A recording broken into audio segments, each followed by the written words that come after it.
তাওবা করলে আল্লাহ তাআলা কত খুশি হন, কত খুশি হন। বলে তাওবার মাধ্যমে আবার ভাঙ্গা সম্পর্ককে জোড়া লাগানো যায়।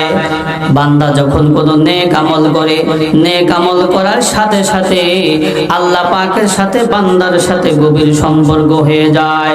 আর এই গভীর সম্পর্ক নষ্ট হয় গুনাহের মাধ্যমে। এই গভীর সম্পর্কটা ভেঙে যায় গুনাহের মাধ্যমে।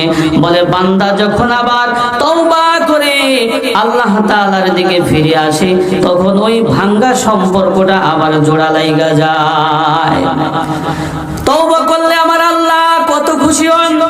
আল্লাহর হাবিব এটা বুঝাতে গিয়ে একটা দৃষ্টান্ত বলেছেন যে এক ব্যক্তি কোথাও সফরে যাচ্ছিল, ধরেন 14 দিনের রাস্তা। যখন 7 দিনের রাস্তা অতিক্রম করেছে, শরীর অত্যন্ত ক্লান্ত শ্রান্ত, তখন এই ক্লান্ত শরীর নিয়ে একটা গাছের নিচে বিশ্রাম নেওয়ার জন্য সে বসছে। হঠাৎ করে তার ঘুম আইসা বসছে। ঘুম থেকে জেগে ওই ব্যক্তি দেখে আমার ওই উটও নাই, উটের উপর যে খাদ্য সামগ্রী ছিল কিছুই নাই, সবকিছু হাওয়ায় হয়ে গেছে। এবার ওই ব্যক্তি আরো পেরেশান হয়ে গেল, আরো পেরেশান হয়ে গেল। হায় হায়, এদিকে 7 দিনের রাস্তা, এদিকে 7 দিনের রাস্তা, আমি কিভাবে পার হব? আমার মৃত্যু নিশ্চিত, আমার মৃত্যু নিশ্চিত। এটা সে চিন্তা করতে করতে আবার সে ক্লান্ত শরীর নিয়ে ঘুমায় গেছে।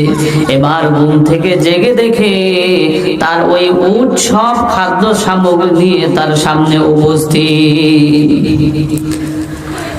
তখন ওই ব্যক্তি কতটা খুশি হয়েছে।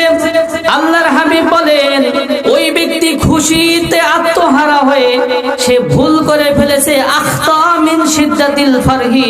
আল্লাহর হাবিব বলেন ওই ব্যক্তি খুশিতে আত্মহারা হয়ে বলে ফেলেছে, হে আল্লাহ, আমি হলাম তোমার প্রভু, আনা রব্বুকা ওয়া আনতা আবদি। সেই ব্যক্তি খুশিতে আত্মহারা হয়ে বলে ফেলেছে, ইয়া রব্বুল আলামিন, আমি হলাম তোমার প্রভু আর তুমি হলা আমার বান্দা।